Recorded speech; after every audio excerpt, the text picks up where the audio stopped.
ದಿನ ಒಂದೇ ರೀತಿ ತಿಂಡಿ ತಿಂದು ಬೋರ್ ಆದವರಿಗೆ ತುಂಬ ಸುಲಭವಾಗಿ ಮಸಾಲ ರೈಸ್ ಮಾಡುವ ವಿಧಾನ ಹೇಳಿಕೊಡ್ತಾ ಇದ್ದೇನೆ.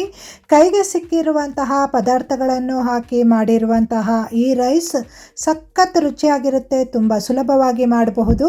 ಹಾಗಾದರೆ ಬನ್ನಿ ಮಾಡುವ ವಿಧಾನ ನೋಡೋಣ. ಹಾಯ್ ಫ್ರೆಂಡ್ಸ್, ಎಲ್ಲರಿಗೂ ನಮಸ್ಕಾರ. KR ಚಾನಲ್ಗೆ ಸ್ವಾಗತ. ನಾನು ನಿಮ್ಮ ರೂಪ. ಮಸಾಲೆ ರೈಸ್ ಮಾಡೋಕ್ಕೆ ಮಸಾಲೆ ರುಬ್ಬಬೇಕು. ಮಸಾಲೆ ರುಬ್ಬಕ್ಕಾಗಿ ನಾನಿಲ್ಲಿ ಮಿಕ್ಸಿ ಜಾರಿಗೆ 1 ಸ್ಪೂನಿನಷ್ಟು ಜೀರಿಗೆ, 6 ಹಸಿಮೆಣಸು, 1 ಇಂಚಿನಷ್ಟು ಶುಂಠಿ, ಸ್ವಲ್ಪ ಕರಿಬೇವು ಹಾಗೂ ಸ್ವಲ್ಪ ಕೊತ್ತಂಬರಿ ಸೊಪ್ಪನ್ನು ಹಾಕಿದ್ದೇನೆ. ನಾನಿಲ್ಲಿ ಫ್ಲೇವರಿಗಾಗಿ ಸ್ವಲ್ಪ ಚಕ್ಕೆ ಸೇರಿಸ್ತಾ ಇದ್ದೀನಿ. ಚಕ್ಕೆ ಇಷ್ಟಪಡದೇ ಇರುವವರು ಚಕ್ಕೆನ ಸ್ಕಿಪ್ ಮಾಡಿಕೊಳ್ಬಹುದು. 1 ಸ್ಪೂನಿನಷ್ಟು ನೀರು ಹಾಕಿ ಇದನ್ನು ಈ ರೀತಿ ನೈಸಾಗಿ ರುಬ್ಬಬೇಕು. ನಂತರ ಬಾಣಲಿ ಬಿಸಿಗಿಟ್ಟು ಬಾಣಲಿಗೆ 2 ಸ್ಪೂನಿನಷ್ಟು ಎಣ್ಣೆ ಹಾಕಿದ್ದೇನೆ. ಎಣ್ಣೆ ಸ್ವಲ್ಪ ಬಿಸಿಯಾದ ನಂತರ 1 ಸ್ಪೂನಿನಷ್ಟು ಸಾಸಿವೆ, 1 ಸ್ಪೂನಿನಷ್ಟು ಉದ್ದಿನಬೇಳೆ, ಸ್ವಲ್ಪ ಕರಿಬೇವು ಹಾಗೂ 2 ಸ್ಪೂನಿನಷ್ಟು ಕಡಲೆಬೀಜ ಹಾಕ್ಕೊಂಡು ಲೈಟಾಗಿ ಇದನ್ನು ಫ್ರೈ ಮಾಡಬೇಕು. ಕಡಲೆಬೀಜ ಅರ್ಧ ಭಾಗದಷ್ಟು ಫ್ರೈ ಆದ ನಂತರ ಚಿಕ್ಕದಾಗಿ ಕಟ್ ಮಾಡಿರುವಂತಹ 1 ಈರುಳ್ಳಿನ ಇದಕ್ಕೆ ಹಾಕಿ ಇದನ್ನು ಫ್ರೈ ಮಾಡಬೇಕು.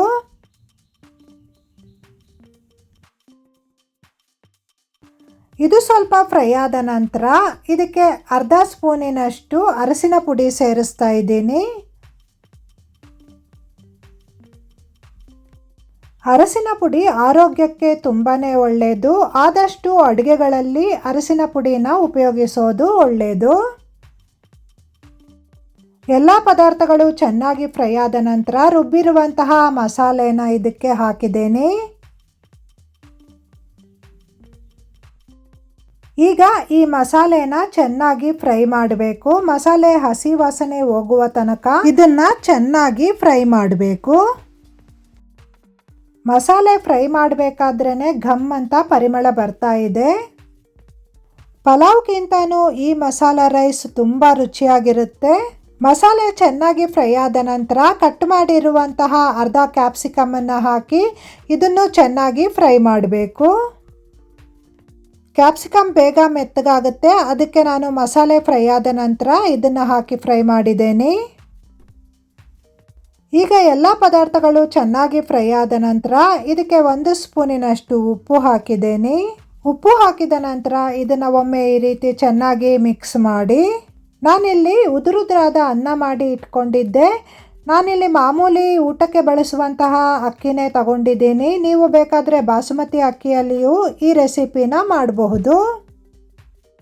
1 ಲೋಟದಷ್ಟು ಅಕ್ಕಿನ ನಾನಿಲ್ಲಿ ಅನ್ನ ಮಾಡಿ ಇಟ್ಕೊಂಡಿದ್ದೀನಿ. ಅನ್ನ ಹಾಕಿದ ನಂತರ ಇದನ್ನು ಚೆನ್ನಾಗಿ ಮಿಕ್ಸ್ ಮಾಡಬೇಕು.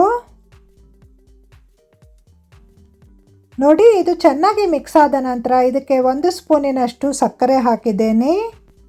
ಇದಕ್ಕೆ ಅರ್ಧ ಕಪ್ಪಿನಷ್ಟು ಮಾವಿನ ತುರಿನ ಹಾಕ್ಕೊಂಡಿದ್ದೀನಿ. ನಾನಿಲ್ಲಿ ತೋತಾಪುರಿ ಮಾವಿನಕಾಯಿ ತಗೊಂಡಿದ್ದೆ. ತೋತಾಪುರಿ ಮಾವಿನಕಾಯಿ ಹೆಚ್ಚು ಹುಳಿ ಇಲ್ಲ. ಮಾವಿನಕಾಯಿ ತುರಿನ ನೀವು ಹುಳಿ ನೋಡಿ ಹಾಕ್ಕೊಳ್ಬೇಕಾಗತ್ತೆ. ಮಾವಿನಕಾಯಿ ತುರಿ ಜಾಗದಲ್ಲಿ ನಿಂಬೆಹಣ್ಣಿನ ರಸ ಬೇಕಾದರೂ ಹಾಕ್ಕೊಳ್ಬಹುದು. ಇದನ್ನು ಚೆನ್ನಾಗಿ ಮಿಕ್ಸ್ ಮಾಡಿದ ನಂತರ ಲಾಸ್ಟಿನಲ್ಲಿ ಸ್ವಲ್ಪ ಕಾಯಿ ತುರಿನ ಸೇರಿಸಿದ್ರೆ ರುಚಿಕರವಾದ ಮಸಾಲ ರೈಸ್ ರೆಡಿ ಆಗುತ್ತೆ. ನಾನಿಲ್ಲಿ 1/4 ಕಪ್ಪಿನಷ್ಟು ಕಾಯಿ ತುರಿನ ಹಾಕಿದ್ದೇನೆ. ಕಾಯಿ ತುರಿ ಹಾಕಲೇಬೇಕಂತಿಲ್ಲ. ಕಾಯಿ ತುರಿ ಇಷ್ಟಪಡದೇ ಇರುವವರು ಕಾಯಿ ತುರಿನ ಸ್ಕಿಪ್ ಮಾಡಿಕೊಳ್ಬಹುದು. ನೋಡಿದ್ರಲ್ಲ, ಮಸಾಲ ರೈಸ್ನ ತುಂಬ ಸುಲಭವಾಗಿ ಮಾಡಿಕೊಳ್ಬಹುದು. ಚಿತ್ರಾನ್ನಕ್ಕಿಂತ ಮತ್ತು ಪಲಾವ್ಗಿಂತ ತುಂಬ ರುಚಿಯಾಗಿರುತ್ತೆ. ನೀವು ಒಮ್ಮೆ ಟ್ರೈ ಮಾಡಿ ನೋಡಿ ಹೇಗಾಗಿದೆ ಅಂತ ನನಗೆ ಕಮೆಂಟ್ ಮೂಲಕ ತಿಳಿಸಿ. ವಿಡಿಯೋಗೊಂದು ಲೈಕ್ ಕೊಡಿ, ಶೇರ್ ಮಾಡಿ. ವಿಡಿಯೋ ನೋಡಿದ ನಿಮಗೆಲ್ಲರಿಗೂ ಧನ್ಯವಾದಗಳು. ಇನ್ನೊಂದು ಒಳ್ಳೆಯ ವಿಡಿಯೋದೊಂದಿಗೆ ಭೇಟಿ ಆಗ್ತೀನಿ. Bye friends.